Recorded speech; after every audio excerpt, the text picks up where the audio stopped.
Out it was late, about 3:00 a.m., as I was driving home from a work meet that ran late. This was a once-a-year meeting that took place 8 hours from the location I worked at. Driving through this state sucks because outside of the city, it's mostly farmland, miles and miles long of just plain fields of crops. At least with the bare roads, I was able to space out and only have to focus on going straight. As I drove, though, it was out of nowhere that I saw a huge gap in the crops to the right of the road. When I passed it, I saw a car wedged pretty far into the crops, as if they had driven off the road and weren't able to stop. It was not something I'd expected to see, but I couldn't see how running into a field of crops could really be harmful to them, or have done anything significant enough for me to have to call for help. There was still service out here too, so they could definitely call for themselves. The car also wasn't on, which made me feel like they'd already been picked up or something. I continued driving, making it just a minute or two down the road before a set of headlights came up in front of me. After only a couple of seconds, I was gaining on them extremely fast and had to swerve into the other lane to pass them. The speed limit was 80 on this highway, and that car had to be going no more than 25, which was insanely dangerous. Almost as soon as I passed them, though, they started speeding up, visibly getting closer and closer by the second, until they were right behind me. I thought this was just one of those ego-obsessed losers that couldn't handle getting passed on the road, so I assumed he'd just speed past me and be on his way. But instead, he merged into the oncoming traffic lane and pulled his car right next to mine. I looked over and saw this man looking me in the eyes, but strangely he didn't look angry. He had a slight smirk on his face, and that was about it. He looked to be in his mid-40s with longish hair and an unkempt beard. I moved my eyes away and back to the road, getting a little nervous. The car next to me then sped up and went right in front of me, slamming on their brakes and forcing me to do the same before they suddenly turned their car to block both lanes and stopped right in the middle of the road. I was able to stop about 15 feet from them, too, in shock to understand the severity of what was going on.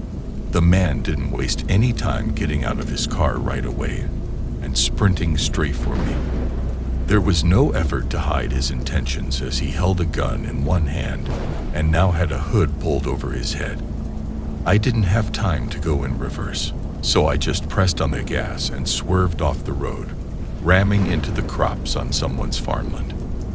For a moment, my car was continuing forward without letting me turn as it started slowing, even with the gas pedal pressed all the way down. In that instant, my heart sank and a wave of terror ran through me, thinking about the other car I'd seen that was stuck in the crops. But suddenly, my wheels caught traction again, and I was able to swerve back out of the field and onto the other side of the road, hearing a single distant gunshot as I fled off. I called 911 and gave specific details on what happened, as well as telling them about the car I had seen stuck in the field of crops. Whoever that man was out on the road that tried to stop me was never found. The police were able to locate the other car, but it was empty, with no signs of the driver. It was just like they had suddenly swerved off the road and gotten stuck, then just disappeared, and who knows what happened afterward. Their situation was eerily similar to what would have happened to me. But if I had gotten stuck as well, then the other person in that car probably wouldn't have been the only one to have disappeared that night. Story 2. I've been a taxi driver in the big city for over 15 years, specifically in Chicago, but I used to live in Las Vegas and worked as a driver there as well.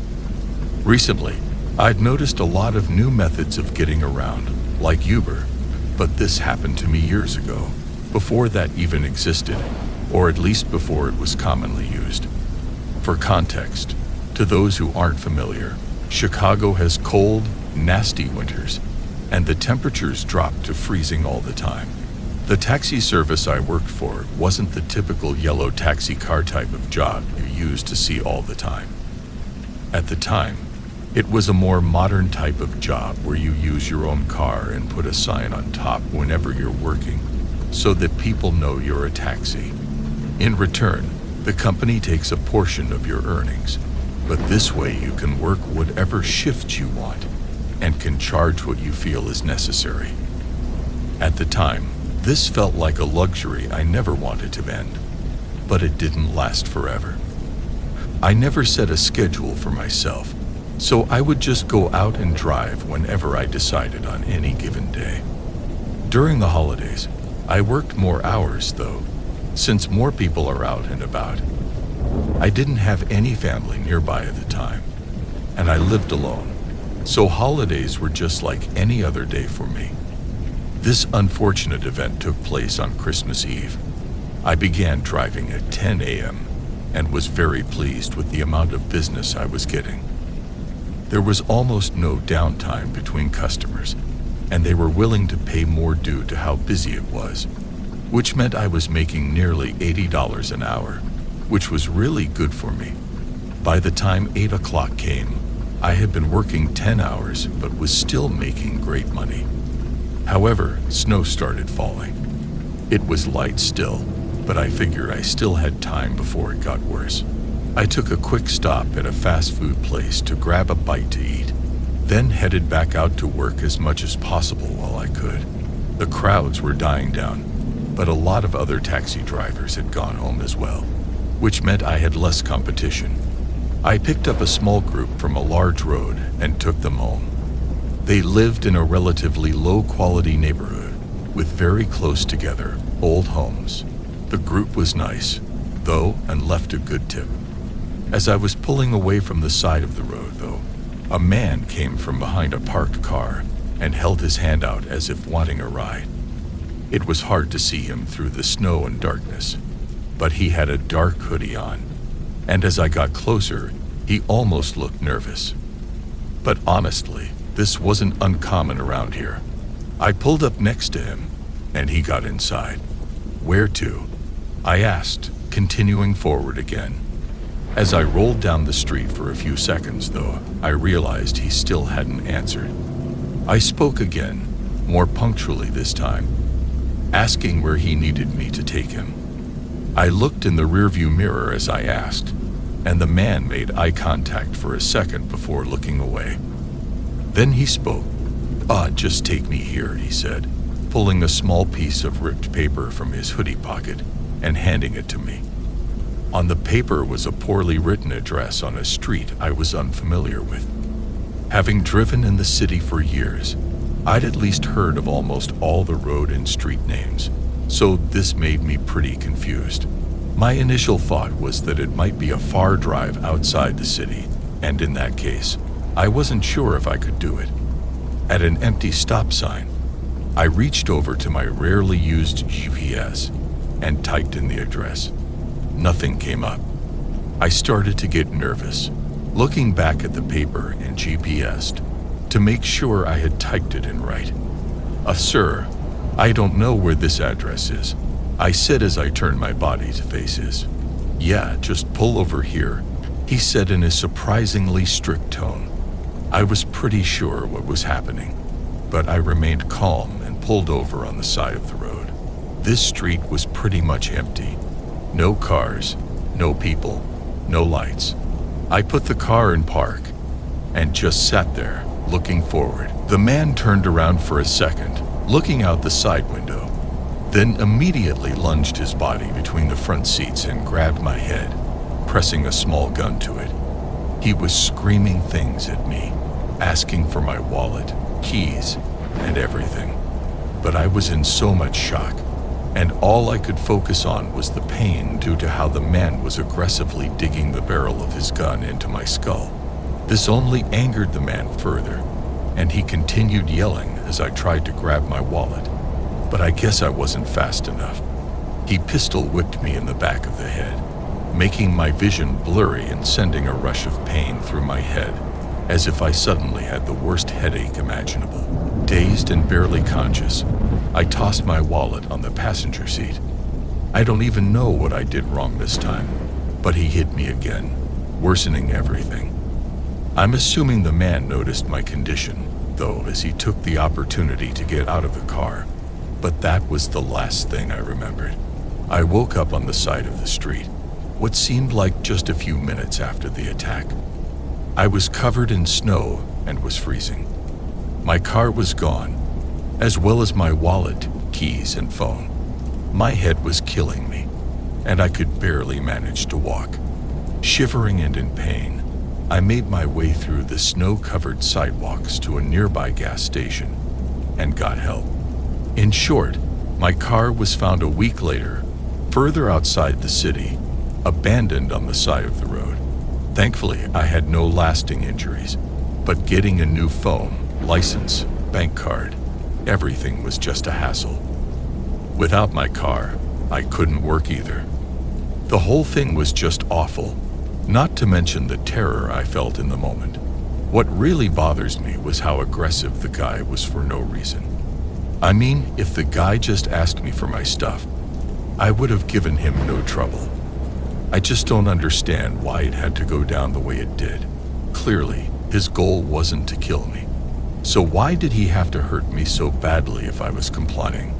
Since then, I started working for a larger taxi company run by the city, where they give you a car and everything.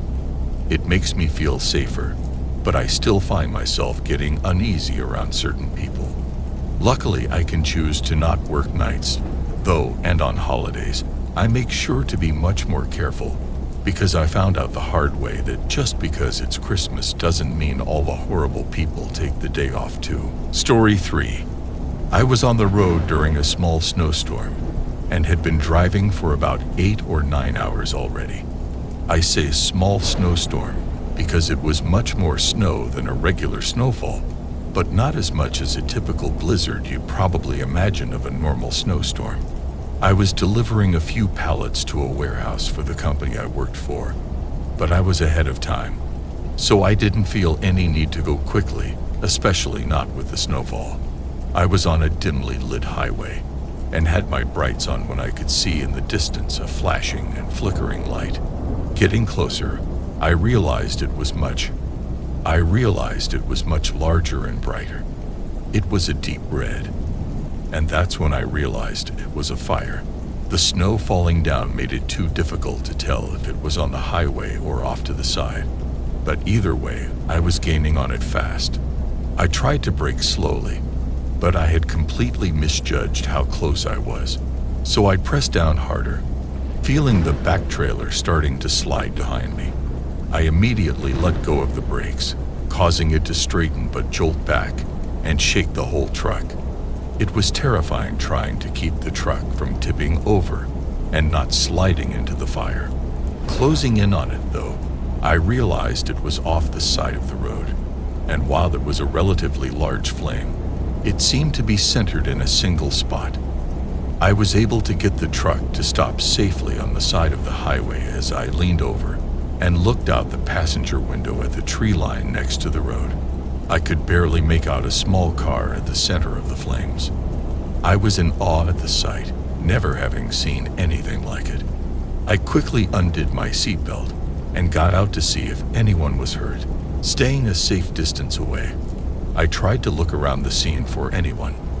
I didn't know how it could have caught on fire, and the car seemed pretty normal aside from the burn marks.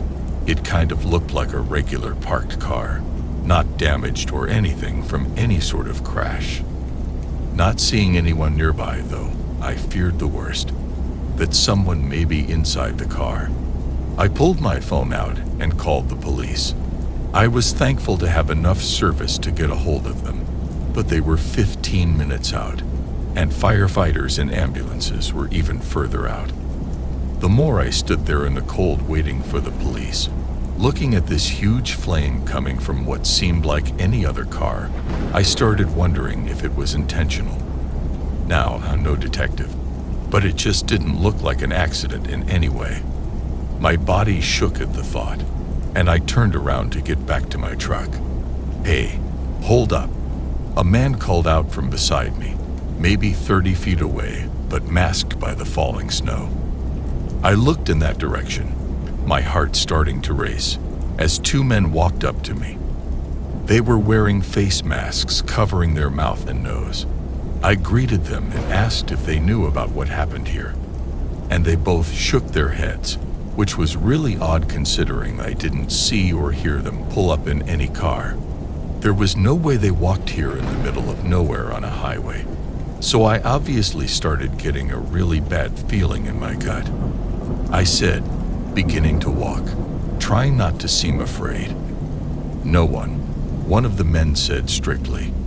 I turned back around, and in that moment, I faced the most terrifying thing in my life. The man had a handgun pointed right at me.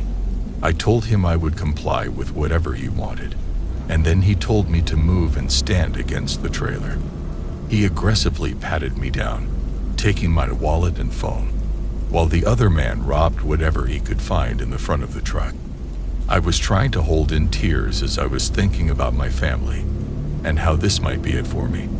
I was almost sure that they had lit that car on fire now, meaning they likely robbed someone just like me, and I didn't see anyone else around, so we all know what that probably meant. After a minute, the second man reapproached us.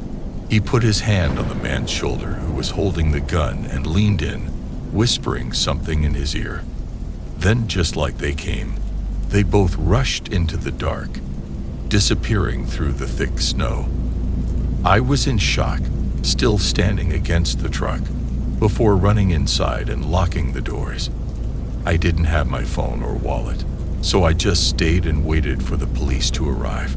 This whole thing was a big deal in the area for a while, though it happened many years ago. The car was set on fire by the two men, and unfortunately, I was right. They robbed an old lady who was pulled over and burned the car to make sure no evidence of them was left. They were caught not long after, eventually giving details on where the body was, but they never gave an explanation as to why they went back to the scene when they saw me. It could have been to rob me just as they had done, but it seemed like a big risk for little reward. Most of all, I don't know why they chose to let me live considering what they had just done to the previous victim. I am grateful though, and I hope nobody else has to go through something like that. My advice is that if you see something, just stay in your car, lock the doors, and call the police. Don't go trying to help because there's always a chance that it's going to end up being you who needs help. Story 4. I was a normal pizza delivery driver for Domino's in high school. I also worked part-time at a Jimmy John's on the weekends, but that was just a side job. Anyway, I just wanted to put that out there so that you know I'm not just some random guy doing his first delivery. I was very familiar with making food deliveries, and what happened on this night was not normal at all. 90% of the time, I don't take the phone calls. Usually, there's someone in the restaurant that takes the orders and gets the pizza ready. Then I just run inside, grab it, and go. This time was no different. I had just finished with a previous order and ran inside the shop to pick up the next order. As I grabbed it though, my coworker told me to make sure the guy pays in full. It was an obvious statement, so the fact that he felt the need to say that was weird. I was in a rush because of the snowy roads though, so I just said okay as I walked out. Getting in my car and situating myself, I thought about it a bit more and then actually wondered why he said that. I settled on the idea that it was probably just some upright guy that was trying to get discounts. I began the drive, and if I remember correctly, it was just 10 minutes away from the shop. I should mention it was just past 10 p.m., so the roads were mostly empty, but as soon as I pulled out of the parking lot, I noticed a car speeding up behind me until he got close. Then he eased off and matched my speed. I couldn't tell what type of car it was, but it isn't uncommon for people around here to go crazy fast at night when no one else is on the roads. That being said, the snow was falling a good amount, so going fast probably wasn't the best idea. I kept my speed and just casually drove, hoping he'd just go around me or turn off somewhere, but he stayed. It wasn't until we reached a traffic light that the person pulled into the lane next to mine. I always just stare ahead at traffic lights so that I don't make awkward eye contact, but someone started yelling from the car next to me. I looked over, seeing a man staring right at me with his window rolled down. I quickly broke eye contact and looked forward again, but the guy started yelling again, asking me to roll the window down. I pretended not to hear him and started fiddling with the pizza bag next to me, as if I were searching through it. I kept the traffic lights in the corner of my eye though, and as soon as it turned green, I quickly sped down the road. The man didn't stop though. He continued next to me, driving erratically and swerving all around. His window was still down, and I could see he was constantly trying to stare at me and get my attention. The man looked angry though, so there was no way I was stopping to talk to this guy, but I was getting really annoyed.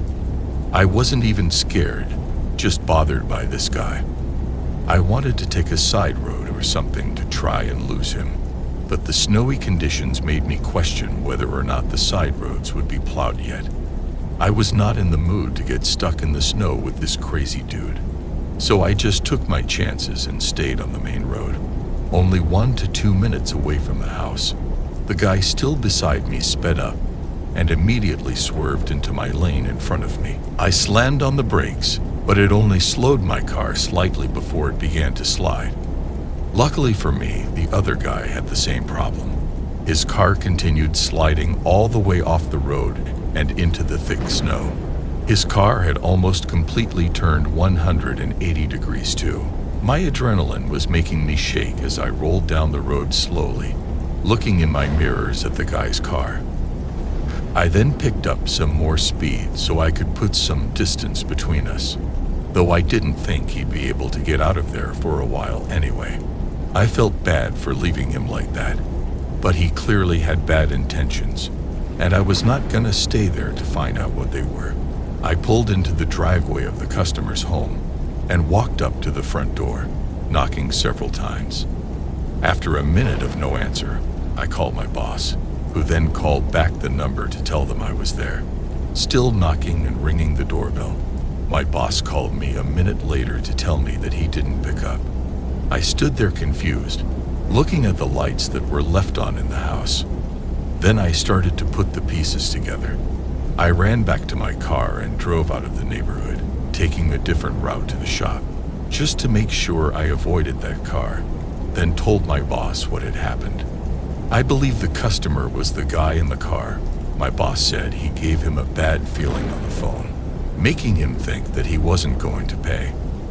I think the guy's plan was to follow me out of the shop, then get me to pull over so he could rob me, either of the pizza, my wallet, or both. It made sense that the man wasn't at home too because he had gotten stuck in the snow. I don't know for sure. I could just be overthinking all of it, but my boss agreed with my theory. He said he would notify the police and give them the guy's number and address, although he never updated me about it. So I'm not even sure if he actually did, but as far as we know, that guy hasn't called the shop since. Story 5.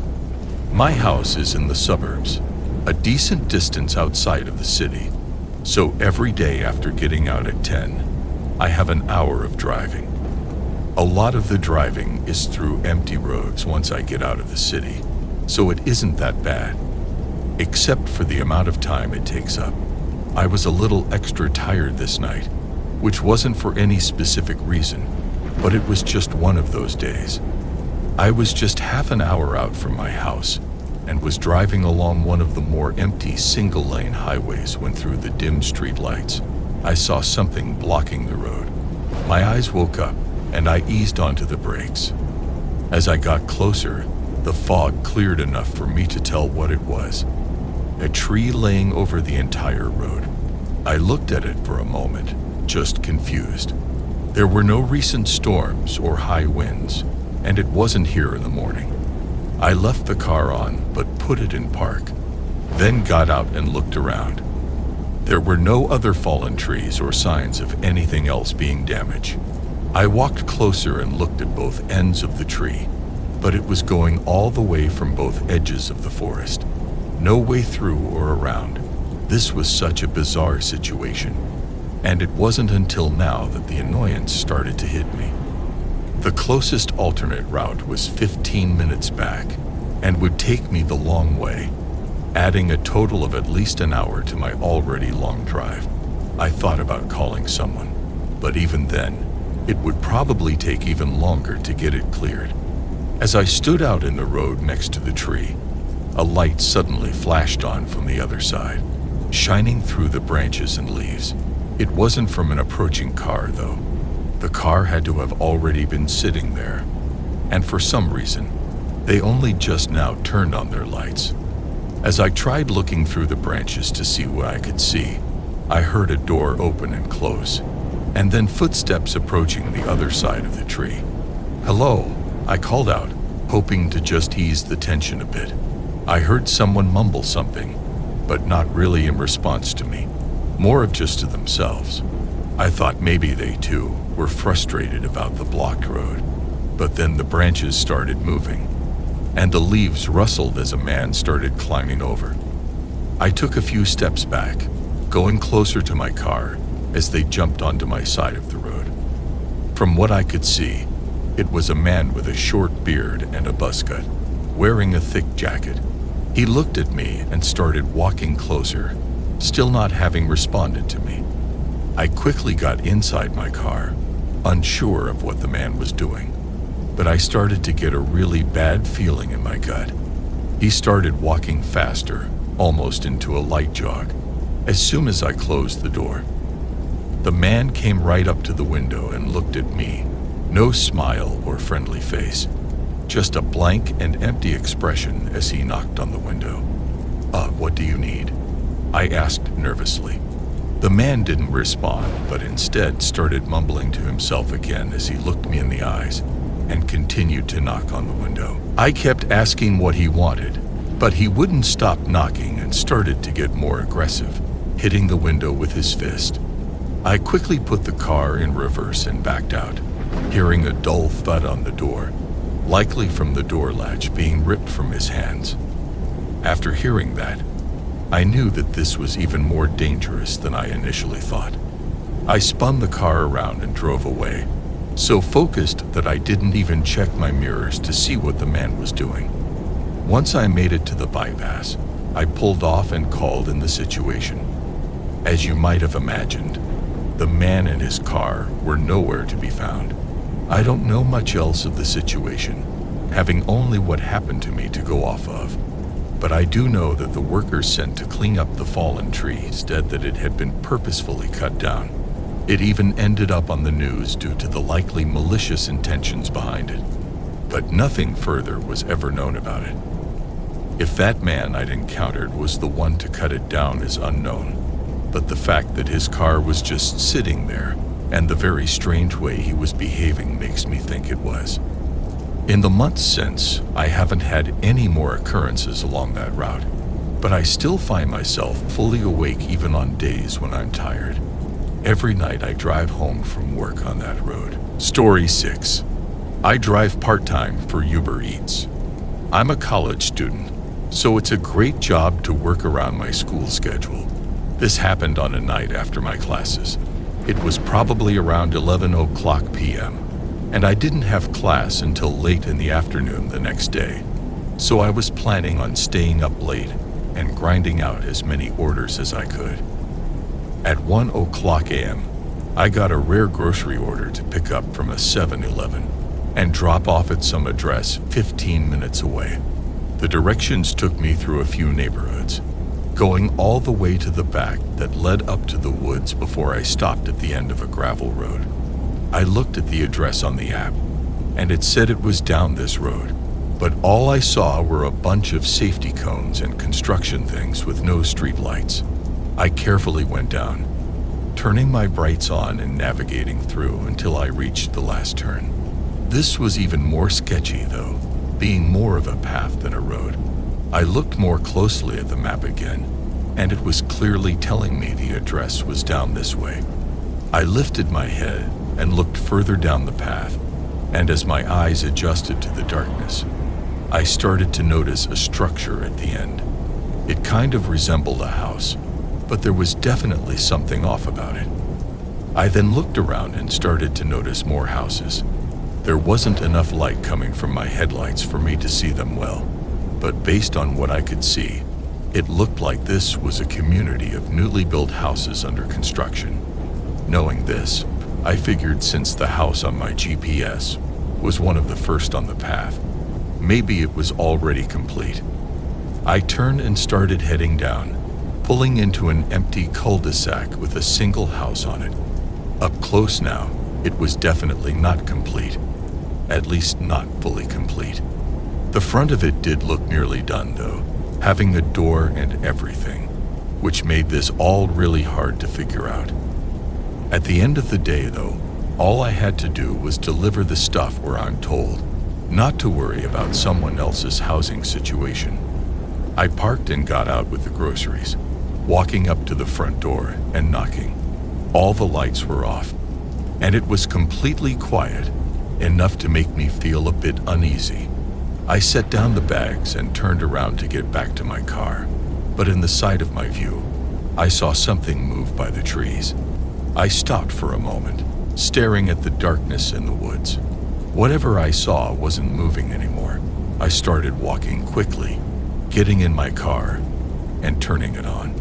As soon as the headlights flashed, I saw a man standing right where I'd seen the movement in the woods. He was staring in my direction, watching intently. As I started to back out, I felt my heartbeat rising as I looked at the man and wasn't paying attention to the road. I only rolled back 10 feet before I felt a huge bump on my back tires, followed again by my front. It was enough to make the entire car rock back and forth for a second, but my adrenaline was rushing too much for me to even get a good look at what it was that caused it. I pressed on the gas harder, getting off the path and onto the gravel road. Once I made it into the normal neighborhood, it was more obvious that my car was shaking and bumping, and there was no doubt that I had several flat tires. I was able to pull off somewhere where I felt more safe and then called the police. They searched the address and the Uber Eats account, but the address was an unfinished property that was not lived in, and the account was a throwaway. They did find several large sharpened metal objects on the path, though likely placed after I'd pulled in, as an attempt to get me to stop on the path. What they were attempting to do once they had me stuck out there in the woods is hard to say. Maybe rob me or maybe something else, but at least I didn't have to find out. Story 7. I was driving my delivery van back from a small out-of-town delivery one night. It was somewhere around 11 p.m., and it was raining steadily outside. I didn't usually work this late, but every once in a while, there would need to be a delivery made after store hours. So past 10 p.m., the stores I delivered to are spread out, so most of the driving is on long highways with nothing interesting to see. As I went along the road, I saw headlights up ahead. Although going the speed limit, I caught up to them quickly. It was an old pickup truck driving really slow in front of me. It was as if they were scared of slipping on the wet road, but they were going way too slow for it to be practical. After a minute, I was getting impatient and started looking for a chance to go around them. I sped up a little bit, putting on my turn signal so they knew what I was doing, but just before I made my move, their truck suddenly lost control and ran off the road. Thank you. I slammed on my brakes and pulled over. I stayed in my van, looking out the side window. They somehow barely missed a few trees, but they were down a slope and likely stuck, even though it wasn't my fault at all. I felt really bad and couldn't just leave them without at least calling for help. I tried dialing 911, but there was no signal at all. After a minute of not seeing any movement by the truck, I got even more nervous and got out of my van to check on them. I walked down the side of the road through the cold rain and carefully walked down the slope until I reached the trees. The truck was wedged in some bushes, but didn't seem to be too damaged. I approached the driver's side door. The window was fogged over, and I couldn't see inside. I knocked, then opened the door. There was a man sitting in the driver's seat, frantically trying to get the truck to turn on. "Hey, are you okay? Did you want some help?" I asked. He looked up at me, not saying a word for a few seconds. Then he responded, "Can you give me a ride?" I told him I could take him to the nearest gas station so he could call for help, but that's as far as I could go. After some thinking, he agreed to it.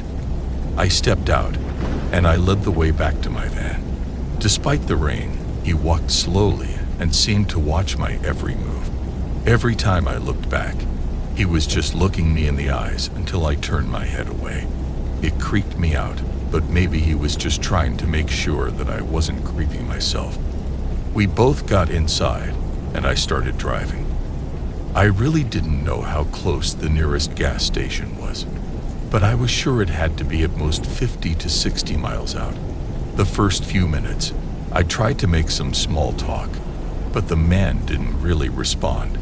I thought maybe his head was hurting from the crash, but either way, it made things really awkward. Every once in a while, I'd look over, and the man would be staring at me, not smiling or frowning, just staring. I was starting to wonder who this man was that I picked up. I felt like any normal person would be grateful for my help after getting stranded in the middle of nowhere. Thankfully, not long into the drive, I saw the lights of a small town up ahead. But as we got closer, the man only started acting more strange. He was looking around a lot, both inside the car and outside the windows. When I pulled into the gas station, I parked the van and asked if he needed help with anything else. He didn't answer, but I felt tension as if he was contemplating something. I tried to break the silence. "Okay, well, I'm gonna get back on the road then." The man took one more look around and suddenly forced his body over, shoving me against the door aggressively. He started punching me as I opened the door and tried to get out. But just then, the passenger door swung open, and the man was pulled away from me. I was trying to catch my breath, still not sure what happened, until I got out of the van. There were 2 police cars and some officers holding the man down. They didn't give me all the details, but apparently, the man was running away from a serious crime in a stolen truck. Once an officer found the truck crashed on the side of the road, they called in to have some other officers stake out at the gas station and wait for him. They didn't know he was with me when I pulled in, but once they saw me getting attacked, they jumped in to help. I don't know if he attacked me in an effort to steal my van, or if it was because he saw the police cars and thought I'd taken him in. But either way, it was a horrifying experience. I knew the man was creepy, but I had no idea how much danger I truly was in. If those police officers weren't waiting at the gas station, I don't know if I'd be here right now. Story 8. I'm a truck driver for a moving company on the East Coast. We specialize in cross-country moving, typically moving to the far West Coast, which can take anywhere from 20 to 40 hours depending on the locations. I only did the driving for the company, not any of the boxing or loading. So the actual job was 100% just driving and picking up or dropping off the trailer at the houses. I'd been working with this company for almost 4 years at the time. This job was like every other. I got to the pickup address and loaded up the trailer full of the customer's belongings. This was a 30-hour drive in total, which I would do with 2 to 3 short rest stops. The hardest states to drive through are in the Midwest, specifically Iowa and Nebraska. There's absolutely nothing there. It's just dead roads with endless fields of grass beside them. It makes for a very boring and therefore tiring drive. As I passed through the Iowa border into Nebraska, the sun had just set, and I'd been on the road for about 20 hours. I took a short break already a couple of states back, but was just about ready for another. My eyes were heavy, and I could feel the drowsiness coming in. But a few more miles down, I saw something on the side of the road. A car was stopped off to the side of my lane with its headlights on. It was a narrow road, so I slowed down to carefully pass. As I did, I noticed the exhaust was steaming, so the car was still running. There was also a man leaning against the driver's door and looking right at me. I passed by and gave him a nod, but as I got further down the road, I saw him get back into the car. It was very strange for someone to be sitting on the side of an empty road with a car that still runs. He didn't look like he was in any sort of trouble. He looked like he was waiting. I checked my mirrors often, but the car's headlights disappeared behind me after a few minutes. I was a bit more awake now, but my eyes still felt heavy. Only a mile or so more down the road, I saw another car. This one was sideways in the middle of the road, and as I got closer, I saw another vehicle on the side. It was a large box van. I wasn't sure exactly of the situation, but seeing that gave me a bad feeling. I eased into my brakes, but the car stayed in the middle of the road, so I was forced to come to a full stop. I was maybe 20 yards away and could see multiple men standing along the road and one man in front of the car. I'd have to be the dumbest person in the world to not understand what this was at this point. With no better options, I started moving the truck backward.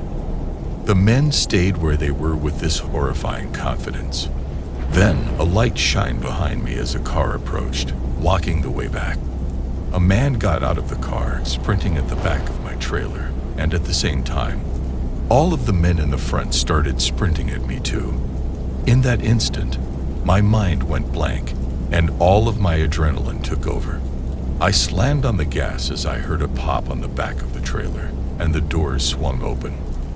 The men in front yelled and tried to stand in my way, but once they saw I wasn't stopping, they jumped on the side of the road. I rammed right into the car, knocking it off the road and completely destroying it. A few gunshots sounded in the distance, but none hit. I could hear cargo falling out of the trailer for the next 5 miles before I was able to call the police and to meet an officer on the road.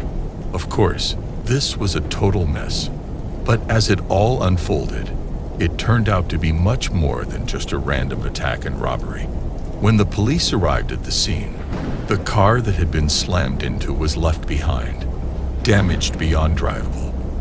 With it, they tracked down one of the members of the attackers who gave up information on the others. They had information on the rich homeowners who were moving and planned to stop me and steal all of the belongings with their box van. They never said what exactly they would have done to me after they robbed the truck, but I don't think it's a stretch to assume that it would have been a lot easier for them to not leave any loose ends. Story 9. I drive a van for work, delivering products to a few family-owned stores around my city. On a night just 4 months ago, I was driving my route between 3 stores to do some after-hour deliveries. It was about 11 p.m., and I just finished the last delivery for the night. From there, the warehouse I had to drop the van off was 30 minutes away. I drove for maybe 5 minutes until a car pulled up behind me at an intersection. There were no other cars out, just me and them. When the light turned green, I started driving, and it wasn't until a few more minutes down the road that I realized they were still right behind me. I was in a big, slow van, so most people would just go around me, but they didn't. I wasn't worried or anything, but it was odd. As we continued driving, their headlights steadily got brighter and brighter until they were so close that the light was being blocked by the back of my van. They had to be just a foot or two away from my bumper. The lane next to us was open, so they could easily just go around, but instead, they chose to tailgate me, which then started making me nervous. I slowed down to a stop sign that was going to turn just to get away from them. But just as I stopped, the car behind me bumped into my van. The crash wasn't bad, but it was enough to shake the whole van and push me forward a bit, which I knew had to cause some damage. I put my van in park and unbuckled, about to get out to see the damage. But a man was already at my window. He was smiling and motioning to talk to me. I opened the door, and as I stepped out, I saw 2 more guys at the back of my van, both looking at me. The man started to give excuses as we walked over to look at the bumper, but it became obvious that he was very drunk. His words were hard to make out, and he didn't seem very bothered about crashing into me at all. The other guys looked intoxicated too, just from how they were moving, but I didn't know for sure. My van and his car looked a lot worse than I thought. I asked the man for his insurance and went to get mine, but when I got back, I realized none of them had moved. I asked again for his insurance, but all of them just looked at me without saying anything. There was this moment of me looking at them as they stared at me in silence before my heart started racing. I turned to run back to my van, but instantly I heard all of their footsteps coming up behind me. I didn't even make it to the door before one of them grabbed me and shoved me against the side of the van. The one holding me was making threats while the others went back and forth, piling up everything in their car. After a minute of having my head pressed against the side, he shoved me away and started forcing me to walk toward their car. The other guys finished taking what they could and got in the car, telling the man behind me to hurry up as he opened the back door and tried pushing me into the back seat. I knew that if I let him get me in that car, I would likely never be seen again. I put all of my strength into fighting back, doing everything I could to make it as difficult as possible to get me inside. After a 20-second struggle, he tossed me away and got in himself, then they drove off. I got up and ran to get my phone from the center console, then called the police. The men who attacked me couldn't be identified, and still haven't been, and it was hard to say if it was a one-time drunk attack or something they had done before.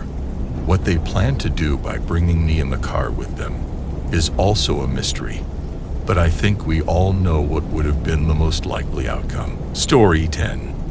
Last summer, I went on a cross-country road trip with my best friend Emma. Between the two of us, we could drive for very long periods of time. We were switching off when we got tired, and sometimes one of us would drive while the other slept. I remember that on one of the first nights of the trip, we found ourselves driving on a quiet highway late at night. I don't know exactly what time it was, but we were about the only car on the road. We had stopped for gas maybe 30 minutes earlier and got some coffee as well. We were in the right lane, and I was driving with Emma in the front passenger seat. We were casually talking to each other, and a car appeared behind us in the rearview mirror. I was driving probably 5 miles per hour over the speed limit and was on cruise control. They took their foot off the gas pedal entirely. It was kind of rude, to be honest, and I switched lanes to the left to go around them. When I did, though, they immediately switched to the left lane as if to throw a block at me. The SUV had no license plates on it at all, and I had a sort of bad feeling. We were going slower and slower, wondering what this person's problem was. I quickly switched lanes again, and this time I was able to pass them. As I did, I looked over and saw a man driving. He looked over at us as we passed. I was speeding up significantly because we had slowed down to probably 40 miles per hour or something. The roads we were on had a speed limit of 70. The guy in the SUV then started speeding up extremely fast as well. I got back up to about 70, and the guy was now right behind us. We remained this way for probably 10 minutes. He was like one car length behind us, and it became obvious that he was going to follow us wherever we went. I didn't know what his problem was with us. Emma suggested that we take the next exit and see if the man would take the exit too. And when the next one came up, I did just that. The guy followed us off the highway to the exit ramp. We didn't know where we were or what direction this was leading us in either. After taking the exit, I went right because it seemed like there were a couple of businesses over there and not much to the left. The guy was still behind us in the black SUV. I saw a gas station, and there were 2 other cars there at the pumps. This made me feel a little bit safer, and I pulled in. We didn't even need gas, though, but I parked next to one of the pumps anyways because it was well lit. The guy in the black SUV parked at a gas pump that was a little ways away from us. Emma and I got out of our car and walked inside the building. It was Emma's idea to go inside, and I'm not really sure exactly why, but we did. When we got inside, there was another person in the gas station, as well as an employee. The guy from the SUV did not follow us in. It felt safer being inside and away from him. But I also knew that we would have to return to our vehicle and keep driving eventually. I was hoping that the guy would drive away and leave. I walked over to the front of the store to look out the window. When I did, I saw the man moving from behind his car to behind ours. He was sort of crouched down like he was hiding from us as well. I went over to Emma, who was at another spot inside the gas station. I told her about the guy, and we called the police. We told them what was going on, and clearly, the man was up to something bad. He sat there hiding behind our car for quite a while. From where he was at, we couldn't see him at all, though I just knew that he hadn't left because I would have seen him leave. We had gone back to our vehicle without knowing. Who knows what would have happened. We spoke with the employee of the gas station and told him what was going on. And about 10 minutes later, a police car entered the gas station parking lot. Emma and I were watching from the window the whole time. We saw the guy run out from behind our car back to his SUV and get in. The police flashed their lights, and the man attempted to drive away. Both him and the police car left the parking lot. There seemed to be a police chase after that, but it didn't last too long. The guy ended up being caught a little ways down the street.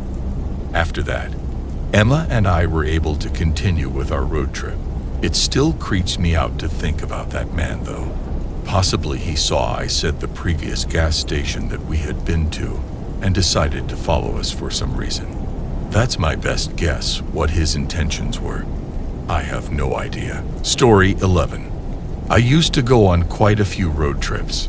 I would travel all around the country and was able to actually sleep out of my car. Now, I wasn't living in my car or anything like that. I have a house and had one then too, but my career allows a lot of free time, and my favorite thing to do is travel. When I drive, I'm able to see whatever I want and stop whenever I want to, so I really enjoy it. I save money on hotels and convenience by sleeping in the back of my SUV. I set it up with a small mattress in the back, and 2 of the seats are removed. I have a bunch of blankets and pillows to make it comfortable, and I also have coverage for all the windows.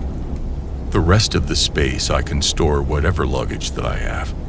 I usually will park anywhere I can to sleep, and I don't make it obvious that I'm sleeping there. The usual places would be rest stops, large parking lots, or sometimes even the side of a street if there are a bunch of other cars there. It can get a little bit sketchy at times, but I've never actually had a real problem or scary occurrence. But that all changed about 6 months ago. Now this was my 5th road trip where I would be sleeping in my car. I expected everything to go smoothly as the others had. I was going to be driving a couple of states away, staying there for a few days, and then heading back. The first night I stayed at a really busy rest stop. The second night I parked and slept in a Walmart parking lot. And on the third night, I wasn't able to find a decent place right away. I was driving on the road and got tired sort of quickly. I pulled off to search for a place in the area. but it was pretty sparse. There were no Walmarts or anything like that. The only real option that I saw was a rest stop a few miles up the road. I drove there and pulled in, hoping for it to be similar to the one I had stayed at before, but this one was not like it at all. The rest stop was really old and outdated looking. The building was also smaller, and there were like 2 other cars in the parking lot only. The parking lot was pretty big and not well lit. I had a bad feeling, and this is not a place I would normally stay at, but I didn't have much of a choice. I was tired, so I decided that I would make it work. I parked sort of closer to the building and got out to use the bathroom and brush my teeth. After that, I got back inside of my car and got it ready for sleeping. I covered all of my windows from the inside and got my bed set up. This didn't take me too long, maybe 5 to 10 minutes. Then I was ready to go to sleep. Things were very silent as I laid down and closed my eyes. I relaxed and was asleep within minutes. The next thing that I remember is waking up at some time, knowing that it was still night. I heard a noise of somebody walking right outside of my vehicle. I couldn't see anything outside because of my window covers, but I could see a shadow.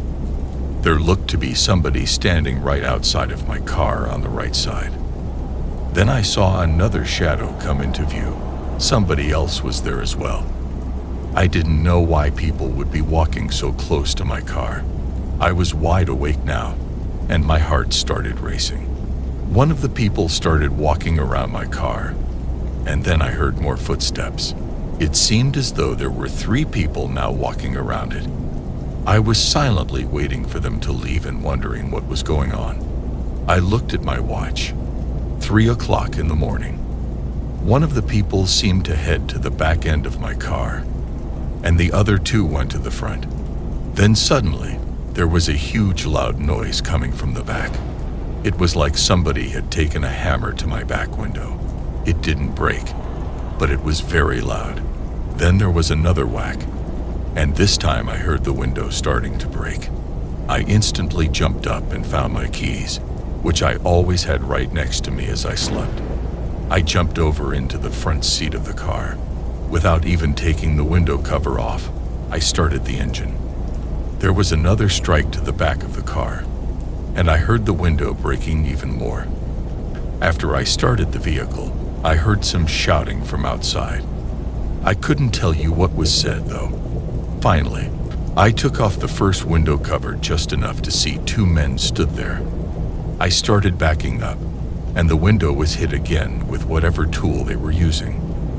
The other men charged at my car, and after backing up, I saw the other guy who had been in the back holding what appeared to be a hammer in his hand. The man was standing just to the left of my car and behind it. He swung the hammer at my back window as I finished backing up.